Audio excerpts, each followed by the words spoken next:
Bendiciones, hermanos. Ya estamos de nuevo acá en otro video.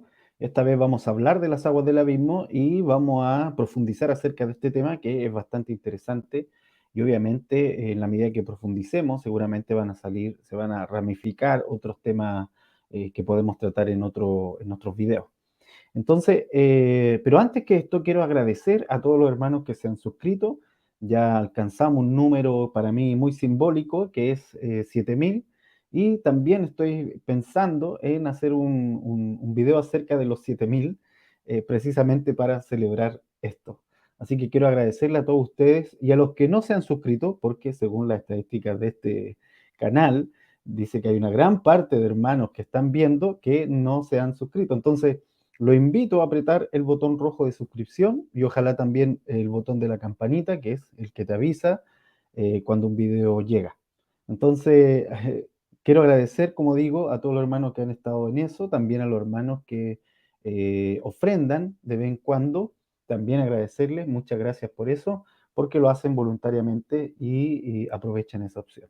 Entonces, ¿qué les parece si entramos de lleno ya al tema de hoy, que es el agua del abismo? Y si se fijan, puse aquí en la imagen, una imagen del libro de Emerson acerca de Sumergido en él, porque creo que es uno de los libros que habla del agua viva de manera mucho más profunda. De hecho, hay diferentes temas que Emerson toma en este libro Sumergido en él, eh, bastante importante, como el bautismo, por ejemplo, como la importancia del agua en el cuerpo, por qué Dios nos creó de esa manera. Así que recomendadísimo el libro Sumergido en él. Si no lo tiene, consígalo. Si es de Chile, contáctese con Clear Medios. Sé que los hermanos de Clear Medios tienen estos libros, entonces por ahí se puede contactar con ellos. Y si no es de Chile, bueno, puede ir directamente a la página de Emerson Ferrell y de Anita, Voz de la Luz, y ahí seguramente va a haber link para esto. Así que se los recomiendo mucho. Quiero partir recomendándolo porque vamos a hablar del agua. Entonces, quiero que tenga la opción de también saber de a dónde yo también comparo ciertas cosas que estoy revisando. Y partamos con Génesis 1.1, que dice: en el principio creó Dios los cielos y la tierra estaba desordenada y vacía, y las tinieblas estaban sobre la faz del abismo, y el Espíritu de Dios se movía sobre la faz de las aguas. Al comenzar entonces, y con esto partimos teniendo una idea amplia, al comenzar Génesis se nos explica de que hay una profundidad y que entonces está el agua viva. Y lo que entendemos es que Cristo, lo que sabemos es que Cristo era la faz de las aguas donde se movía el Espíritu Santo. En la faz de las aguas, aquí todavía el agua no se separa, aquí todavía esta agua es netamente espiritual, no se ha manifestado del todo el agua física, eso va a aparecer luego con la separación de las aguas. Eh, y aquí entonces aparece Cristo como la faz de las aguas, ¿sí? Así, de ahí también proviene esta relación que hace también el apóstol Pablo cuando dice que vemos la gloria del Señor en la faz de Jesucristo. Se está refiriendo precisamente a esto, el rostro de Dios. Estaba en las aguas. ¿Por qué? Porque Dios estaba incubando, estaba construyendo, digamos, toda la creación. Y en este sentido también el Espíritu Santo se estaba moviendo. La palabra incubar, tengo acá la Biblia Pechita, ¿sí? Por si no la tienen, ahí se la muestro. Biblia Pechita, espero que se vea bien. No sé si todavía tiene esta carátula, pero una muy buena traducción del arameo, ¿sí? Directamente. Y fíjense que aquí en la Pechita dice, usa la palabra incubar ya abiertamente. Dice: el Espíritu de Dios incubaba sobre la superficie de las aguas. Dentro de tantas cosas que también en la Pechita aparece, hace referencia a cómo era el término originalmente. Entonces se movía, dice el espíritu, sobre las aguas, pero este movimiento que hacía el espíritu era semejante al de un ave cuando está incubando, cuando está empollando sus huevitos. ¿Sí? Esa es como la idea del hebreo antiguo. Recordemos que el hebreo antiguo, eh, el hebreo antes del cautiverio, es digamos, un lenguaje muy pragmático, un lenguaje muy, se puede decir, primitivo en cierta manera, porque una palabra tenía varios significados y tenía imágenes también. Entonces, es la palabra que se usa aquí para que se estaba moviendo el espíritu, tiene relación con el movimiento como de un ave que está incubando algo, O sea, algo se estaba produciendo en el agua mientras el espíritu se movía. Ese es lo interesante. No era un movimiento, digamos, de que estaba aburrido moviéndose, no había que hacer, sino que el espíritu se movía porque se estaba produciendo algo en las aguas. Y estas aguas eran Cristo, y por eso sabemos que todo procede de Él, para Él y por Él, porque todo procedió del agua. Pedro también lo menciona así, que del agua proviene todo y con el agua subsiste también, obviamente haciendo una referencia también a Jesucristo. Entonces, quiero partir con esto porque ya teniendo esto claro, teniéndolo en mente, digamos, podemos entender entonces la división que viene después en los siguientes días del Génesis. Y ahí vuelvo a hacer otra recomendación. Esta vez ya recomiendo el libro La Tierra Eterna, eh, porque aquí yo menciono los días de la creación, y en los días de la creación, precisamente en el capítulo 9, 10 y 11, usted va a encontrar con detalle esto que le voy a mostrar acá. Como les digo, hubo una separación, ya después usted lo puede revisar en el libro La Tierra Eterna si quiere, pero en esta separación quedó la expansión en medio, lo que hoy conocemos, lo entendemos como la raquia, la palabra para expansión era raquia, donde quedaron las estrellas, ¿verdad? Y todas las luminarias. Así que cuando hablamos de las aguas de arriba, no se está refiriendo obviamente a las nubes, porque no, sino que se está refiriendo a las aguas espirituales. Las aguas de arriba van a ser entonces más adelante las aguas vivas, las aguas espirituales.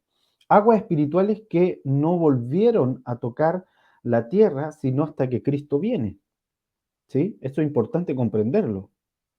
Que Cristo viniera era que estas aguas de arriba volvieron a descender para tocar la tierra.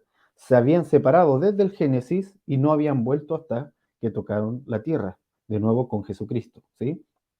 Entonces quedó una expansión, quedó luego las aguas de abajo, y las aguas de abajo, las que hace mención en Génesis, son básicamente todas las aguas que nosotros conocemos, el H2O, ¿sí? Que se manifiesta en diferentes maneras, gaseosa, con las nubes, como hielo también, como agua líquida en los mares, en los ríos, en fin. Todo lo que es agua en la tierra, todo el conjunto del agua en la tierra, que es el mismo desde que se creó se hizo toda la creación, son los mismos litros de agua que hoy existen. El agua no se ha perdido, sigue ahí, y toda esta discusión acerca de la sequía, de lugares sin agua, no es que el agua se evaporó por el espacio, sino que básicamente el agua que está ahí ya no hay tanta agua para beber. Esa es la discusión realmente. O sea, se han contaminado fuentes de aguas que eran vitales para poder beberla, y ahora esas aguas se están volviendo mar, y obviamente ese es el problema. Pero no es que el agua se vaya, sino que no está disponible para el consumo humano en este sentido, en lugares donde hay sequía. O se desplazó también el movimiento del agua a otros sectores. Entonces, a lo que voy es que para que entendamos que estas aguas de abajo son el H2O. Y luego ya hay otro elemento que también ya es espiritual, que son las aguas del abismo, que son aguas profundas. Y tal como arriba, cuando usted puede ver esta imagen, en la parte azul dice agua de arriba, estamos hablando de algo, en un elemento netamente espiritual, porque es Cristo, pero también obviamente Cristo se manifiesta en las aguas físicas, ¿sí? Y de ahí el bautismo, de ahí la conversación de Jesús con la samaritana, o sea, hay un continuo relato entre estos dos elementos, tanto el espiritual como el físico. Y en el caso de las aguas del abismo también ocurre lo mismo. Hay un continuo relato entre las aguas del abismo, que son espirituales en sí, pero que también tienen un relato con las aguas físicas, en este caso con las aguas profundas. ¿Sí? Espero que se vaya entendiendo. Vamos a ir avanzando, no se preocupe. Entonces, estos son las aguas de abajo, todo el ciclo del agua. Todo el ciclo del agua que usted y yo conocemos porque seguramente nos pasaron en el colegio, de que el agua se evapora en el mar, y entonces esa se vuelve nube, la nube hace llover en la tierra, alimenta napas subterráneas, y estas napas subterráneas vuelven al mar, y así sucesivamente. Ahora, el problema es que consumimos demasiada agua potable, lo voy a poner de este término, agua dulce, se consume demasiado rápido en las ciudades, de lo que se debería consumir, y entonces no alcanza el ciclo a completarse. Pero esto no es un problema de la creación, es un problema nuestro de que hemos creado ciudades deformes, ¿sí? En el sentido de que están súper sobrepobladas, megaestructuras, megápolis. Ya no se le puede llamar ciudad, esa es la verdad. El concepto ciudad que aparece en la escritura más se parece a un municipio en los que nosotros vivimos. Son conceptos de comunidades no tan extremadamente grandes, que no superaban, digamos, el millón de personas. Ese era el concepto de ciudad que aparece en la escritura en términos generales. Pero obviamente hoy día tenemos megápolis que consumen todo el agua. Pero no voy a entrar en esa discusión, lo que quiero solamente es que pueda usted revisar tal vez en algún otro momento, o si revisa también otro documento, puede interiorizarse acerca de esto, pero quiero ir de fondo a poder acercarnos a qué son las aguas del abismo. Entonces, recapitulando, Cristo entonces son las aguas vivas, son la faz de las aguas, ¿sí? Que están llenas de la luz de Dios. Recuerden que cuando se dijo sea la luz, esta luz estaba ya en las aguas de arriba, pero se tenía que manifestar en las aguas de abajo, ¿sí? Cuando se dice sea la luz, luego viene la separación por esto mismo, y las aguas de arriba, que están llenas de luz, que es Cristo mismo, se permaneció en el cielo y las aguas de abajo descendieron cargadas también de esta luz, porque obviamente desde las aguas de abajo se va a conformar lo seco. Por eso quise hacer este cuadro. Entonces las aguas de abajo, separadas de las aguas primeras, pero de las aguas de abajo emerge la tierra seca. Y esto aparece también en Génesis, cómo emerge la tierra seca. Entonces, de alguna manera, estas aguas de abajo, estas aguas, el H2O, provino del agua viva que es espiritual. Aquí el hermano, yo me estoy imaginando el hermano tratando de seguir el relato, pero por eso está el dibujito, ¿sí? De las aguas de arriba salieron las aguas físicas, y de las aguas físicas emergió la tierra seca con su semilla y con todo el potencial que tenía en sí. Recuerden que el Señor dijo, júntense todas las aguas y emerja lo seco. Y emergió lo seco de las aguas. Ahora, esto va a ser también un paralelo espiritual, porque luego los mares que van a configurarse van a ser de alguna manera la representación del agua que contiene, que está conteniendo en el sentido de frenar las aguas de abajo. Y de ahí en adelante los mares van a aparecer en la escritura como un sinónimo de algo que está continuamente discutiendo con Dios, ¿sí? Y lo seco, lo que emerge y que se levanta y que vence en términos simbólicos al agua, porque se levanta y emerge, va a representar inicialmente al pueblo de Dios, Israel, en cierto momento, y luego va a representar también la acción de la iglesia, como la iglesia emerge venciendo las aguas de los mares, las aguas de abajo, como la iglesia se levanta para vencer las aguas de abajo. Y de ahí viene también el concepto de los montes, ¿sí? Los montes de Dios, el concepto de el ascender, el concepto de que en los montes de Dios también estaban las semillas. Bueno, ahí podría ser otra recomendación acerca de leer Batalla en el Gran Monte. También se habla un poco de esto.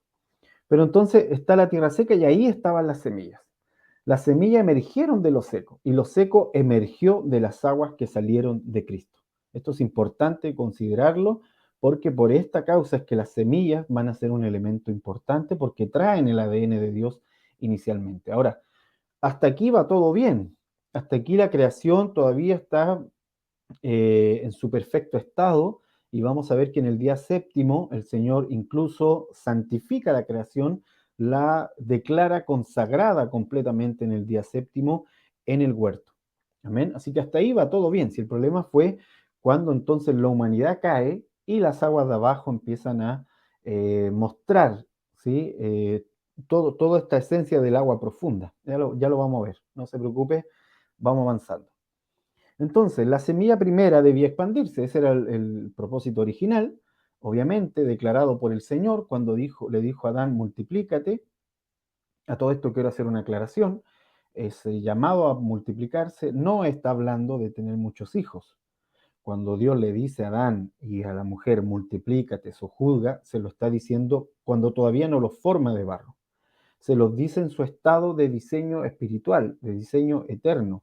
Se los dice en un estado donde ellos todavía no tienen cuerpo. Usted va a leer que en el día sexto el Señor declara estas cosas, multiplícate, sojuzga, llena la tierra, pero luego en el séptimo día, cuando se establece el huerto, ahí recién dio forma a Adán de barro, de la tierra que estaba en el huerto, que era también tierra consagrada. O sea, Adán fue hecho de un cuerpo completamente consagrado porque la tierra que estaba ahí era santa. ¿Sí? Entonces, esto es importante comprenderlo porque muchas veces se cree entonces que si tengo varios hijos, estoy cumpliendo este mandamiento de multiplicar.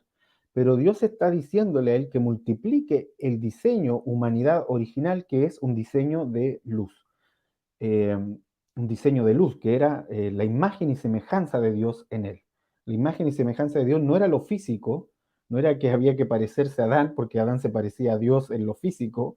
Eh, entendemos eso, Dios es espíritu, y cuando Él dice, mis ojos te ven, en realidad está usando terminologías que nosotros podamos entender, porque Él creó los ojos, Él creó las manos, Él creó todo esto, ¿sí?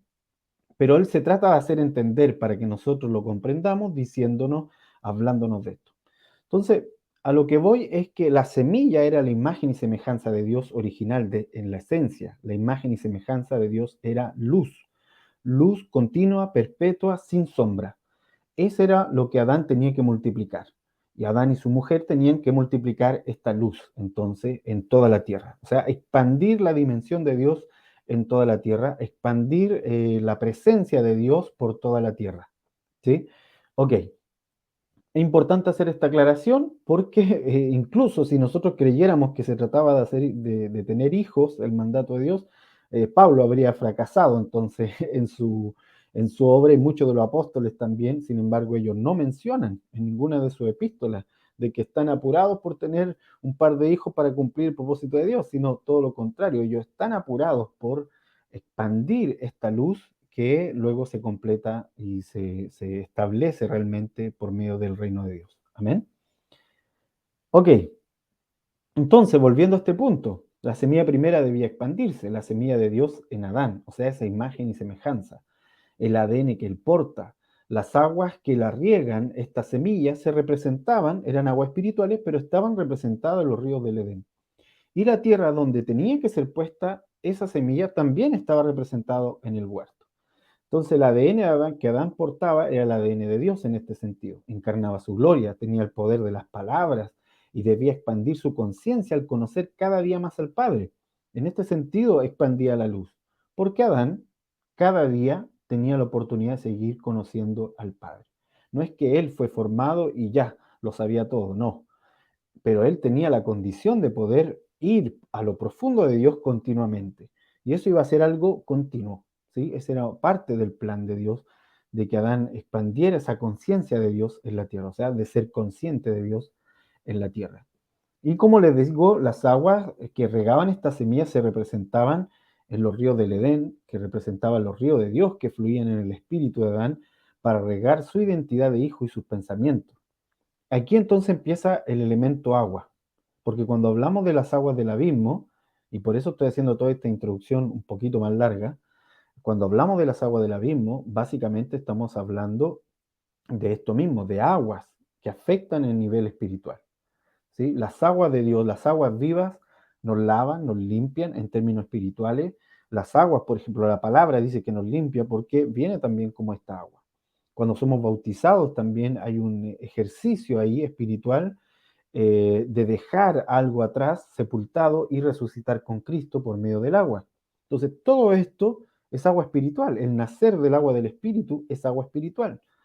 Y es importante comprenderlo. Y cuando hablamos del agua del abismo, también es espiritual. Entonces, por eso estoy haciendo esta introducción.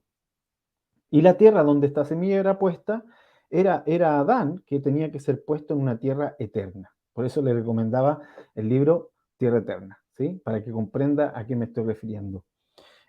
Porque no puedo hacer aquí toda una conversación sobre eso.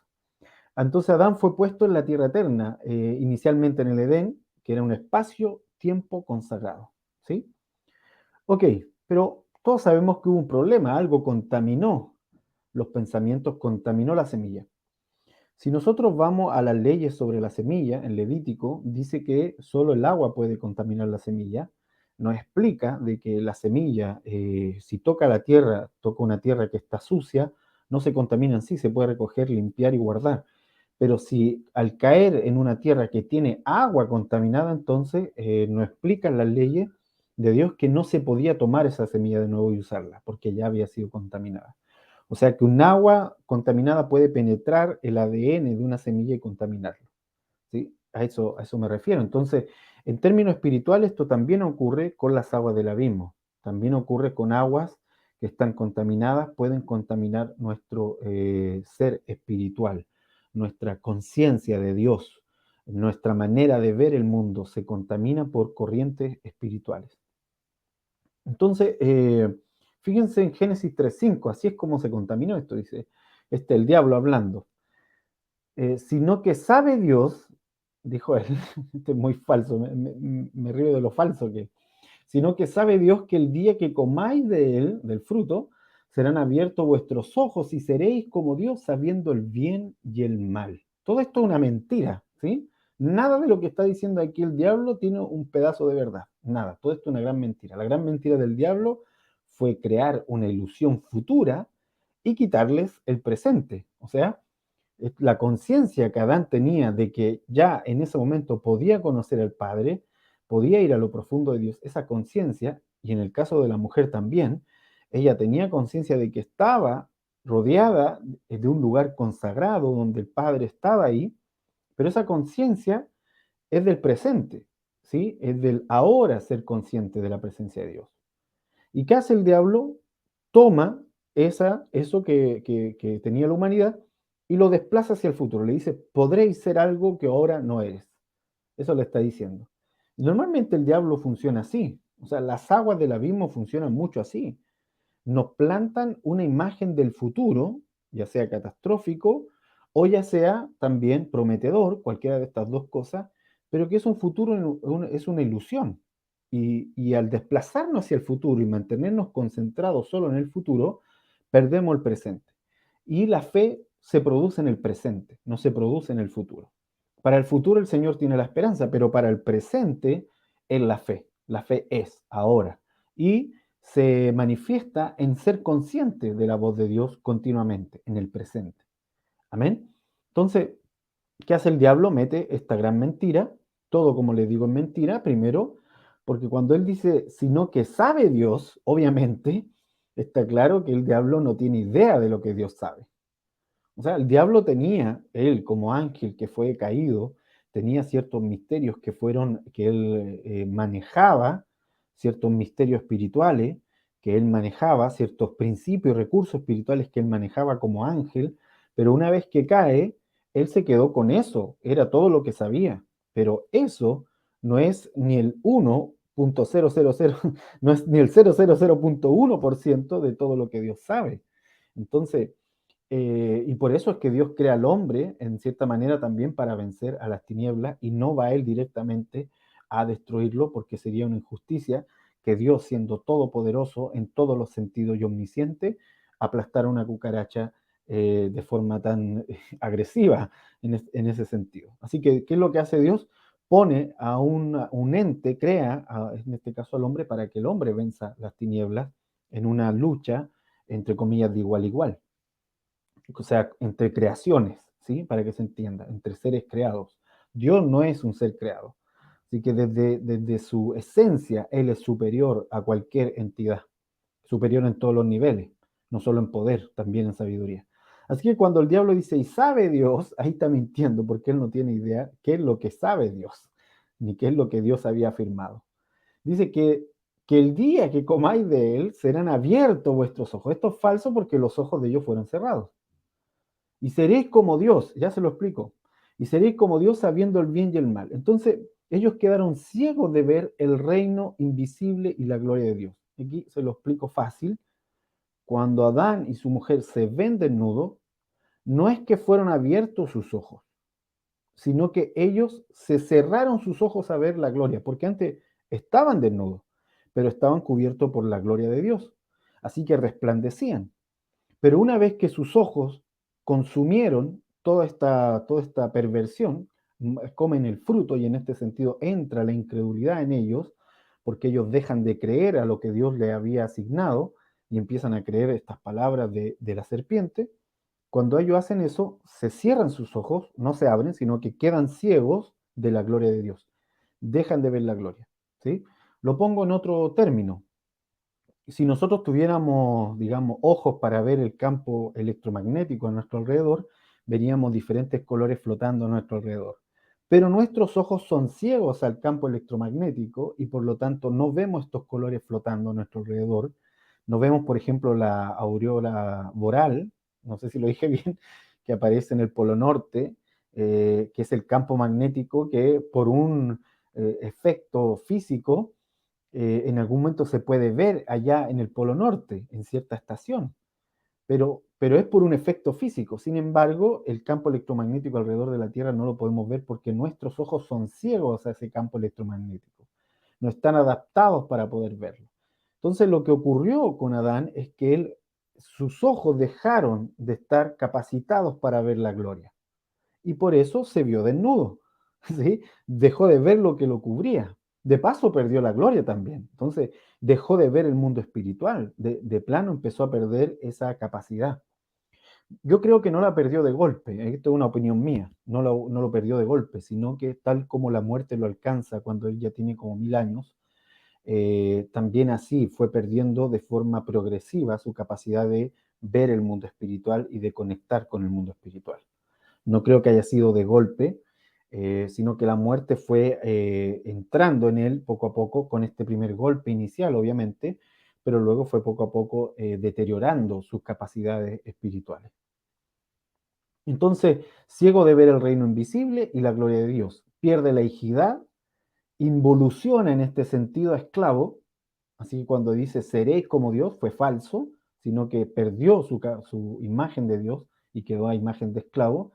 Y cuando le dice sabiendo el bien y el mal, también falso, porque ahora el hombre ya no conoce el bien, y ese es el punto. Antes conocía el bien, pero ahora ya no conoce el bien, solo conoce el mal. No es que el diablo le dijo vas a conocer el bien y el mal, falso. Perdiste de vista el bien y ahora solo ves el mal. Y esa es la gran iniquidad, el pecado en el hombre original, es que el hombre no sabe que es bueno.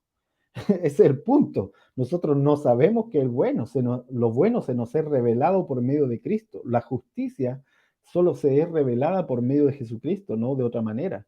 O sea, cualquier persona que no tiene un encuentro con Dios no sabe lo que es bueno. Puede tener una buena ética, puede tener una buena moral, puede tener, pero esto está también eh, eh, conectado mucho a la cultura, a su cultura, a la época en donde vive, así que su bondad depende mucho del contexto histórico donde él está, pero no sabemos lo que es bueno en el sentido de la esencia.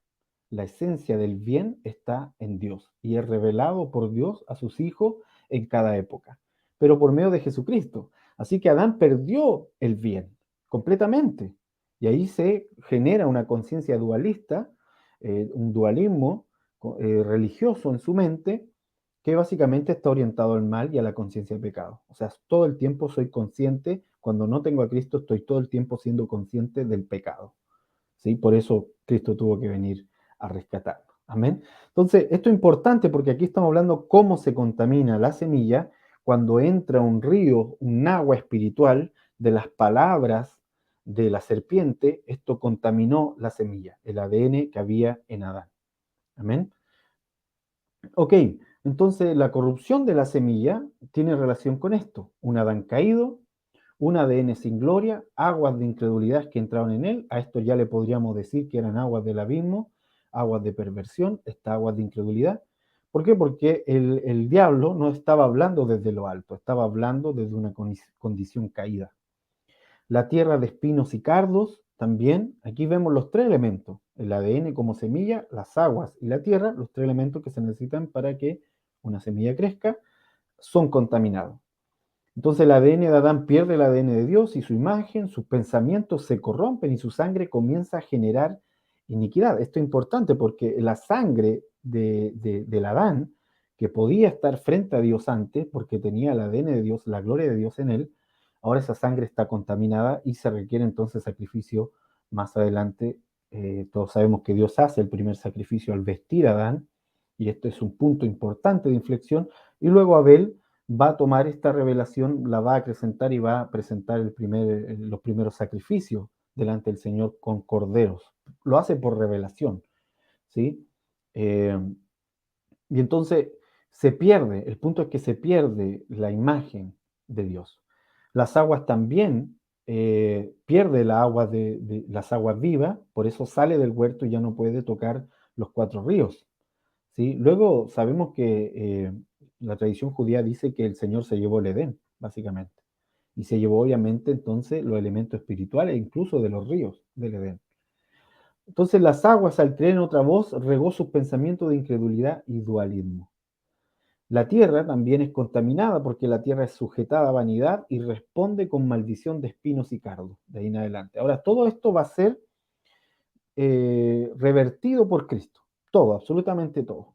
El ADN de Dios va a volver en Cristo Jesús, porque Él es el ADN de Dios, Él es la imagen viva, tangible, de hecho, inicialmente, pero también visible de Dios completamente. Él va a ser el agua viva que va a volver y Él también va a traer un pacto nuevo para una tierra eterna. Amén. Para una tierra nueva, completa. Y ahí los hijos de Dios también tienen un elemento, digamos, una función que tocar en cuanto a la tierra eterna. Pero volviendo entonces, ya entrando de a poco en todo esto, aquí quiero mostrarle un mapa. Este mapa es de cómo había sido el continente. Todos los continentes no estaban separados antiguamente, y esto ya está corroborado por geólogos, y es que había un continente único, y este continente único contenía todos los continentes que hoy conocemos. Y entonces en ese continente único estaba Adán. Adán no estaba separado. Y esto se comenzó a separar poco a poco, estos continentes se empiezan a separar poco a poco, pero hay un momento también en donde hay una ruptura fuerte y se separan completamente. Ahora, ¿qué es lo que genera la separación? ¿Qué es lo que hace la división? El agua. El agua es el que produce la separación, o la que está en medio de los continentes, los separa de alguna manera. Esto es entendible porque Dios ve en la contaminación en el hombre, y para evitar que esa contaminación avance rápido por toda la tierra, entonces se produce esta separación para que el avance sea lento. O sea, consideremos que la primera generación ya caída, porque desde ahí en adelante, tanto Abel como Caín ya no son a la imagen de Dios, no tienen el ADN de Dios, tienen aguas contaminadas en su interior, ¿sí? No tienen el ADN de Dios, por un lado, sus aguas están contaminadas, y tercero, están en una tierra que produce espino y cardo, ¿sí? Se cree que el lugar donde estaba Abel era el lugar más fructífero, donde estaba Adán inicialmente al salir del huerto. Todavía quedaba algo de fructífero de ese lugar, por el hecho de lo que el Señor maldice a Caín y lo envía a un lugar mucho más árido, donde la tierra lo vomitará, dice. Entonces, pero aún así, aunque ellos podían subsistir, no era el Edén. Entonces, hubieron 2000 años de estas generaciones, desde Adán, Abel, Caín, luego Set, luego la dinastía de Set por un lado, por el otro lado la dinastía de Caín. En el caso de Set, llega la dinastía hasta el séptimo con Enoc, Matusalén, hijo de Enoc. Todos sabemos que Matusalén fue de los que más vivió, luego Lamec, luego Noah, y ahí termina. Casi 2000 años de una humanidad que vivió todos esos siglos, o sea, vivió por mucho tiempo. Entonces, esto es importante considerarlo porque, por ejemplo, desde Cristo hasta ahora hay como 2000 años, hay un poco más de 2000 años, y uno dice, es bastante tiempo, han pasado muchas cosas, muchas civilizaciones entre medio. Entonces, a veces pensamos que el periodo entre el Edén, la salida del Edén, y el diluvio es un periodo corto en nuestra mente, porque vemos una lista muy pequeña de personas. Pero la realidad es que ahí ocurrieron casi 2000 años, o sea, hubo civilización, hubo construcción de ciudades. En el tiempo de Caín dice que edificó las primeras ciudades, hubo construcción de cultura, ¿sí? Hubo pensamiento, hubo desarrollo de ideas, y por eso, y hubo también eventos como la manifestación de los gigantes, cuando los nefilín aparecen también. O sea, hubieron diferentes etapas dentro de esas civilizaciones. Todo eso se fue, y la humanidad fue reseteada completamente por medio de Noah. Y esto lo sabemos. Entonces, En ese periodo, en esos 2000 años, los continentes se empezaron poco a poco a separar, pero con el diluvio ya esto se acrecienta completamente. Ahora, volvamos acá a Génesis. Dice, y vio Jehová que la maldad de los hombres era mucha en la tierra, y que todo designio de los pensamientos del corazón de ellos era de continuo solamente el mal. Esto me parece muy importante considerarlo, porque aquí estamos viendo que sus pensamientos están contaminados por aguas de maldad, por aguas de inmundicia. ¿Sí? ¿Cuál es la zona más profunda del ser humano? Su corazón. Ahí está el corazón. Dice que el corazón es difícil de escudriñar, solo Dios puede escudriñarlo.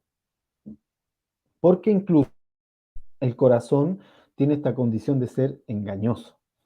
Así que, pero Génesis nos está diciendo que había tanta maldad que todo designio de los pensamientos y del corazón de ellos era continuamente solamente el mal. O sea, todas estas civilizaciones se corrompieron a tal medida, de tal forma, que había maldad continua y entonces Dios tiene que hacer este juicio. Y por eso, no solo el juicio, sino que Dios, si se recuerdan, determina cortar los años de la humanidad, porque hasta ahí, incluso con su identidad caída, porque solo nacían a imagen de Adán, aún vivían muchos años. O sea, el que se retiró más joven fue Enoch, digo se retiró porque se lo llevó el Señor, no murió, vivió 300 y tantos años, 365 años. O sea, imagínense eso.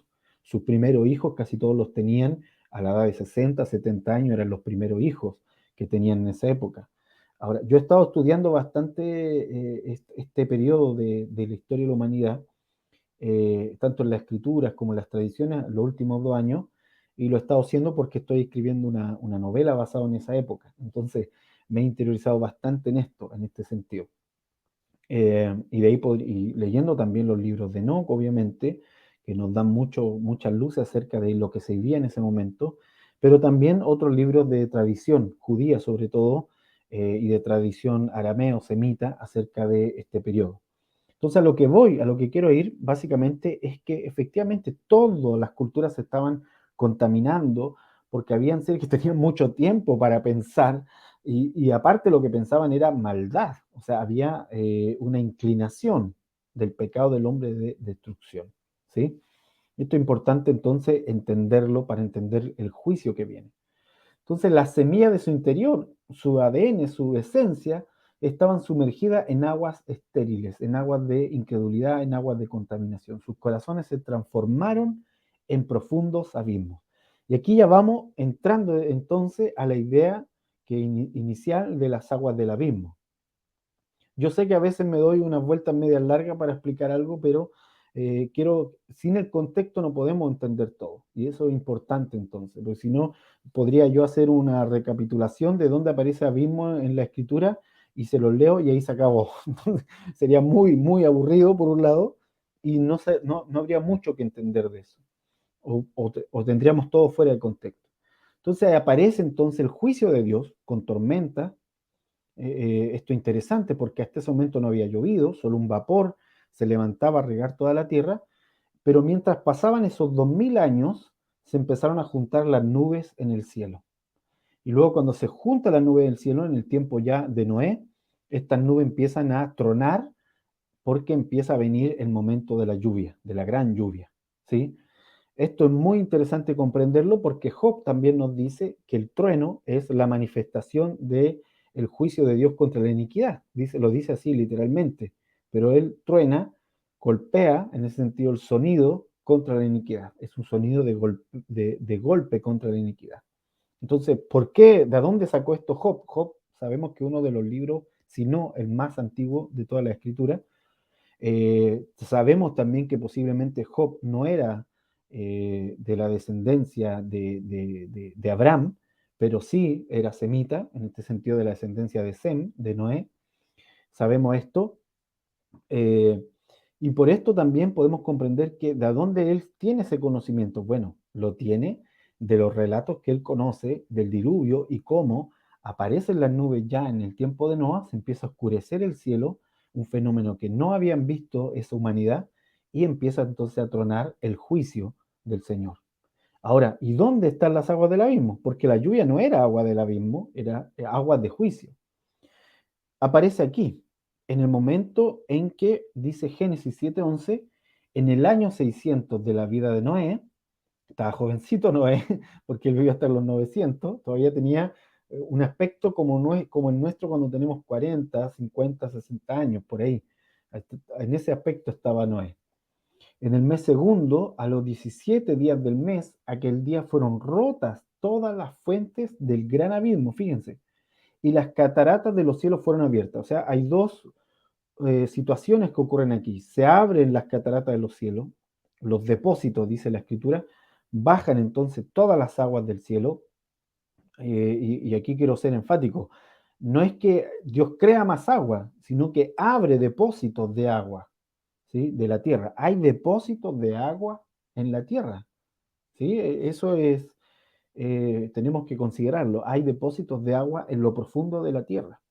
Y entonces se abren los depósitos del agua de la tierra. ¿Y dónde se abrieron? Y esto también está, se puede decir, documentado, no por la escritura solo lo menciona así rápido, pero cuando aparecen mares nuevos, océanos nuevos, como en este caso el Océano Atlántico, que es la imagen que le estoy mostrando. El Océano Atlántico se abrió, no había océano ahí, había tierra. África y Sudamérica era un solo lugar, pero se partió ese lugar, y entonces se empezó a llenar de agua y literalmente empezó a salir agua de lo profundo. Y esa fisura todavía está, uno la puede ver si usted hace un acercamiento con Google Earth al Atlántico y expande la imagen, va a ver la fisura muy marcada en el océano, la fisura del Atlántico, que es la huella del Atlántico formándose. Ahora, aquí viene una opinión también propia, que lo digo yo, no el Señor, como decía Pablo. Y yo creo, y en mis tiempos con el Señor también, buscando al Señor, entendiendo todo esto, cuando uno comprende el dolor de Dios al traer este juicio, porque Dios estaba enjuiciando, pero no quiere decir que no había dolor. De hecho, la Escritura dice que Él sufre, le duele castigar. Entonces, cuando Dios está trayendo este juicio, yo creo personalmente que la fisura del Atlántico es una manifestación de la herida de Dios por tener que juzgar a la humanidad, del dolor de Dios. Es una cicatriz, es la manifestación de cómo hay una cicatriz hoy en el corazón de Dios por tener que juzgar a la humanidad, por haber tenido que juzgarla. ¿Sí? Ese momento para el Señor fue de lo más doloroso, a tal punto que cuando vuelve Noah y se asienta de nuevo en la tierra, Dios hace un pacto perpetuo con la creación para decirle no vas a ser más destruida de esta manera. Y luego vemos ese pacto perpetuo nuevamente en Apocalipsis manifestándose, mostrando que Dios no va a romper ese pacto, la creación no va a ser destruida, como algunos piensan, para nada va a ser destruida, todo lo contrario, la creación va a ser renovada a una creación nueva, continuamente va a ser renovada. Ahora, ¿de qué depende eso? Bueno, ese es todo un tema. Vuelvo a recomendarle el libro La Tierra Eterna para que empecemos a entrar recién en ese tema, ¿sí? Como iglesia deberíamos entrar en ese tema para comprenderlo más. Ahora, volviendo entonces a lo que nos junta hoy, a nuestra juntación de YouTube, eh, estamos aquí en entender las aguas del abismo. Aquí ya aparece lo que le mencionaba al inicio, la profundidad. El agua espiritual profunda aparece, agua del abismo.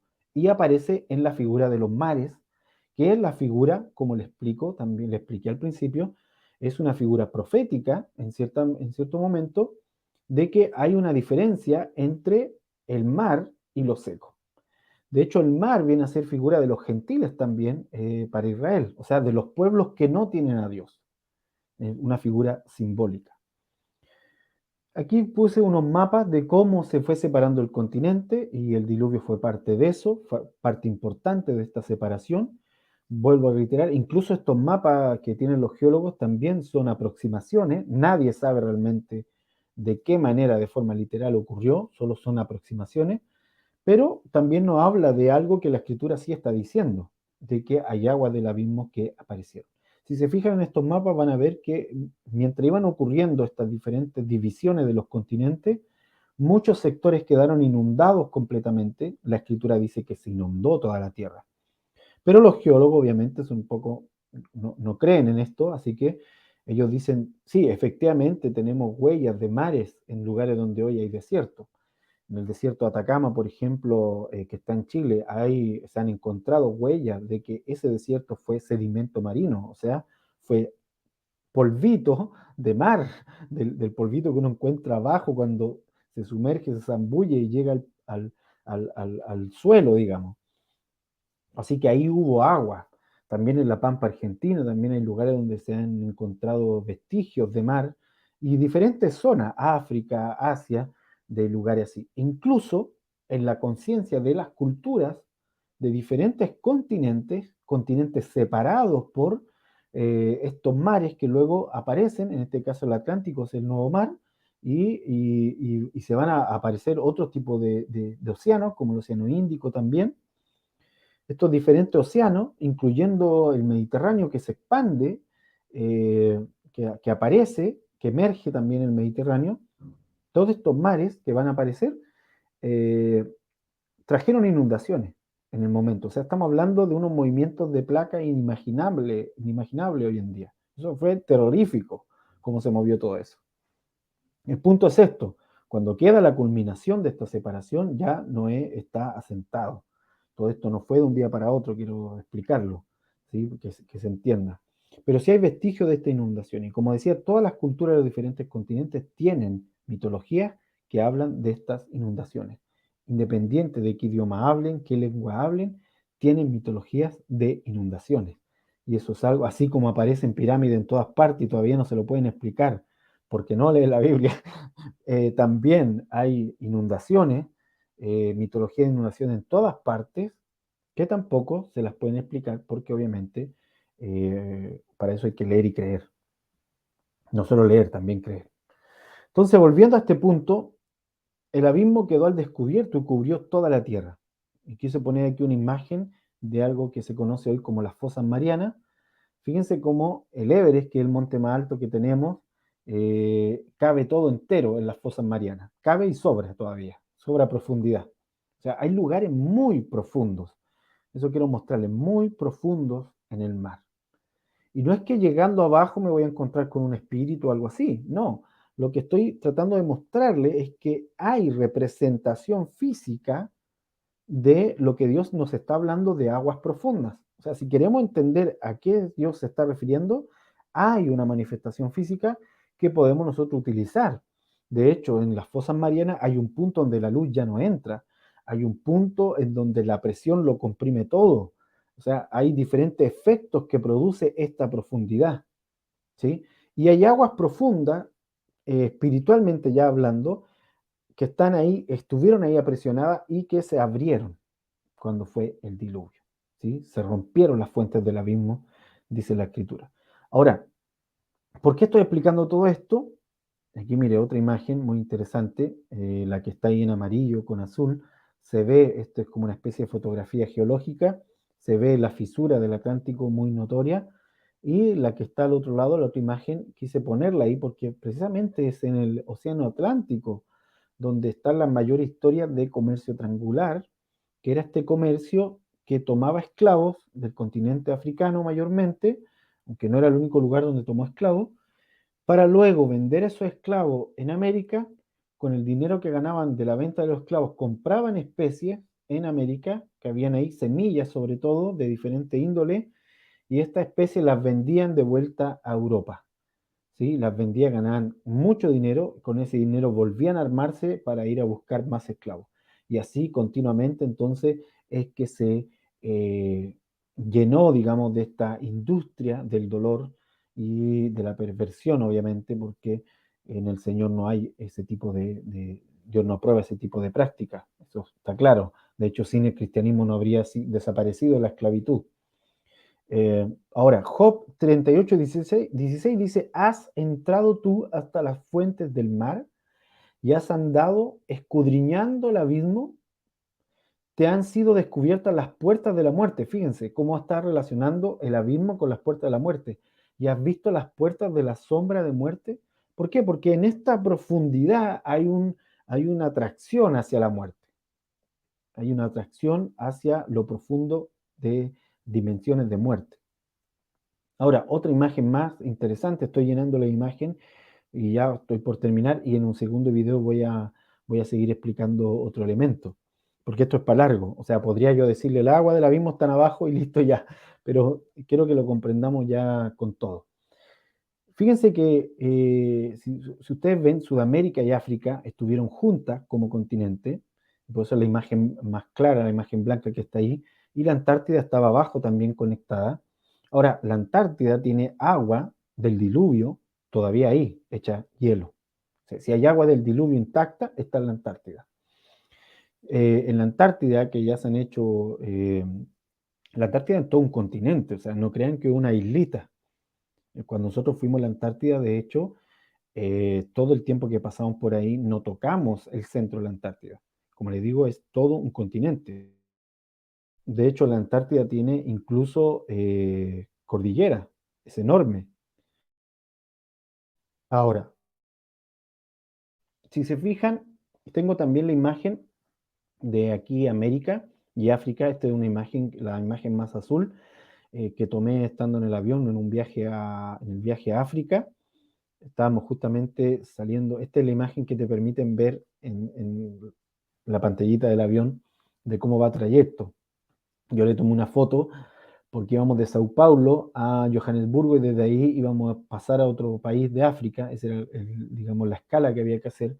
Y cuando estaba haciendo esto, el Señor me despierta para que ore con esta conciencia de entender que tanto Sudamérica como África habían estado unidos en algún momento. De ahí es que Sudamérica aceptó, voy a decir en términos muy espirituales, eh, América de cierta forma atraía a África en la historia, aceptó a África y de hecho podríamos decir que África y América son casi como dos hermanos y, y no es menor el hecho de que cuando África, cuando digamos, los pobladores de África llegaron a América, se sintieron a gusto con el lugar, en el sentido de que pudieron hacer vida aquí y vivir y habitar y convertirse en pueblos y en naciones. ¿Por qué? Porque originalmente siempre estuvieron unidos, originalmente siempre hubo una unidad que se rompió con la ruptura de las fuentes del abismo en el Atlántico.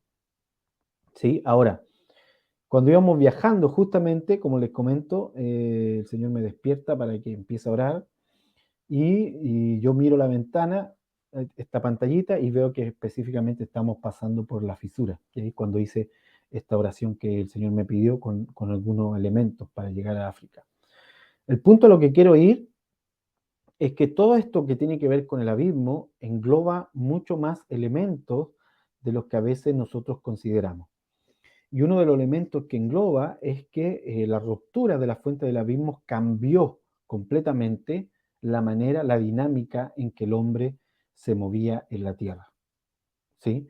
Cambió la dinámica en que el hombre se movía en la tierra, las aguas del abismo. Por eso no es un tema menor. Ocurre desde un inicio cuando las tinieblas o la serpiente habla palabras de incredulidad y genera otra corriente espiritual dentro del hombre al punto de que éste entra en esa incredulidad, entra en esa mentira, cae, es sacado del huerto del Edén y desde ahí en adelante todos sus pensamientos van de continuo al mal, desde ahí en adelante. Pero también cambia la dinámica en el sentido completo de la tierra. Por eso no es un tema menor. Y yo creo que lo vamos a dejar aquí y vamos a avanzar en el siguiente video con la civilización entonces que están en las aguas. Ese va a ser el siguiente punto que vamos a revisar. Espero hacer un video más corto de eso. Sean todos muy bendecidos. Nos vemos en el siguiente video. Bendiciones.